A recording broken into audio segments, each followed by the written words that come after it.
યત્ર યત્ર ભવેત પુણ્યમ, ભગવાન વિષ્ણુ બોલ્યા છે ભાગવતનું મહાત્મ્ય બ્રહ્માજીને સમજાવતા. યત્ર યત્ર ભવેદ પુણ્યમ શાસ્ત્રમ ભાગવતમ કલૌ તત્ર તત્ર વસૈ સદૈવાહમ ભવામિ ત્રિદેશૈ સહ. આ કલિયુગની અંદર જ્યાં જ્યાં શ્રીમદ ભાગવતજીની કથા થાય છે,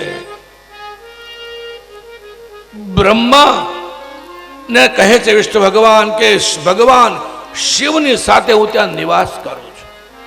ભગવાન શિવજીને કથા અતિ પ્રિય છે. કોઈને કઈ રૂપમાં આવીને ભગવાન શિવ કથા સાંભળવા બેસી જાય છે. હનુમાનજીને કથા અતિ પ્રિય છે. જ્યારે જ્યારે પણ ભાગવતજીની કથા યા રામ કથા ચાલતી હોય, કોઈ ને કોઈ સ્વરૂપમાં હનુમાનજી પણ આવીને બિરાજી જાય છે. એટલું જ નહીં, સાંભળો, તત્ર સર્વાણિ તીર્થાની નદી નદ સરાંસી ચ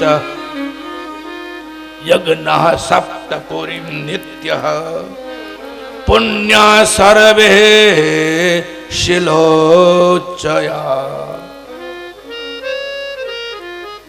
જ્યાં જ્યાં ભાગવતજીની કથા થાય છે, તત્ર સર્વાણિ તીર્થાની, આ પૃથ્વીના અનેક તીર્થો કઈ ને કઈ રૂપ, સૂક્ષ્મ રૂપ લઈ ત્યાં બિરાજે છે.